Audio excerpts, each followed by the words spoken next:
So simpleng tip lang mga ka-agri, kung papasok tayo sa ganitong klaseng negosyo, mag-umpisa kayo sa pakunti-kunti lang muna mga ka-agri. Suriin nyo muna yung mag-alaga, tapos syempre mas best talaga pag may knowledge talaga tayo bago tayo pumasok dito. Kahit may pera tayo mga ka-agri pero kulang yung kaalaman natin, delikado po, sayang, masasayang lang talaga yung kapital. So study muna, saka mag-umpisa sa pakunti-kunti, and then eventually pag marunong na doon pwede magdagdag. Tsaka suriin nyo rin yung target market nyo, obserbahan nyo yung market nyo sa area. Pag kunti pa yung nagbibenta gaya nito, mga pang backyard, pwede kayong mag-umpisa mga ka-agri. Pero ayan, suriin nyo muna yung market nyo. Tapos ayan, saktong nutrition, dapat wag natin tipirin yung alaga natin sa feeds. Saka yung naobserbahan din namin mga ka-agri, kung palipat-lipat tayo sa lalong-lalo na sa mga breeders, no, pag palipat-lipat tayo ng klaseng feeds, naapektuhan talaga yung production nila. So better pag umpisa, before mag-start sila mag-lay, yun na talaga yung feeds na gagamitin nyo. Tapos yung supply sa AgriVet, dapat merong supply talaga, hindi pa on off yung supply na mga na klaseng feeds. So sa amin, Layex yung ginamit namin sa mga breeders namin, chicken Layex. Tapos from day 1 to until na mag-start na mag-lay, Integra yung ginagamit natin dito sa farm mga ka-agri.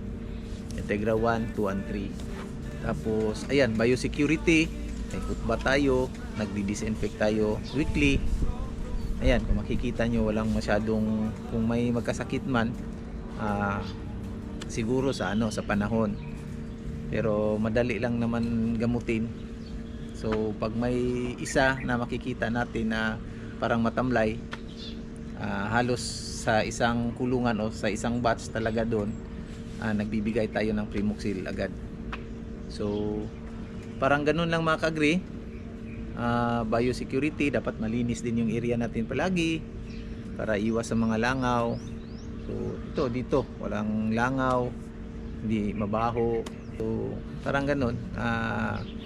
Syempre, wag natin kalimutan yung kapital talaga natin before tayo pumasok dito. Suriin natin kung magkano yung kapital na kaya natin, pwede natin igasto para dito sa project na to.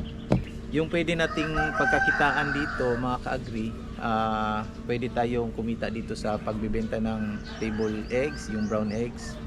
Pwede din sa fertilized eggs, pwede din tayo magbenta ng mga fertilized eggs, mas mahal konti kaysa table eggs. Tapos sisiw, yun, day old, yung mga day old chicks. Tapos pag hindi natin mabenta, pwede naman natin ibenta pagka 1 month old, 2 months old, until maging maging ready to lay. Saka pwede maging breeders. So ang daming din natin na mapagkakikitaan dito. So depende lang talaga sa diskarte. Saka malaking factor din mga ka-agri yung social media talaga. Pwede tayong gumawa before tayo papasok dito. Establish muna natin yung page natin, tapos mag-share sa mga FB groups about free range chicken farming, parang ganon, para pwede natin ma-market through social media. So sa amin dito, personally ako, hindi mahirap ibenta yung mga stocks natin dito mga ka-agri. Yan nga, social media, maraming kumukontak sa atin. Araw-araw may mga nag-i-inquire talaga. Kaso nga lang, yung iba nasa malayo sa Luzon, sa Visayas. So medyo nahihirapan tayo minsan magpapadala doon, except pag nasa mga Cagayan, Iligan, dito lang Mindanao area, kayang-kaya lang natin i-ship. So hopefully mga ka-agri, maraming mahahatch dito sa bukas dito sa hatcher. So yung ini-expect natin, more than 500 chicks yung mahatch. Kaya dun sa brooding area natin, pini-prepare na natin yung lalagyan natin ng mga chicks. Ayan. So maraming salamat, and hopefully hindi kayo magsawa sa panonood dito sa ating channel mga ka-agri dito sa FB, saka sa YouTube, saka sa TikTok. Ayan.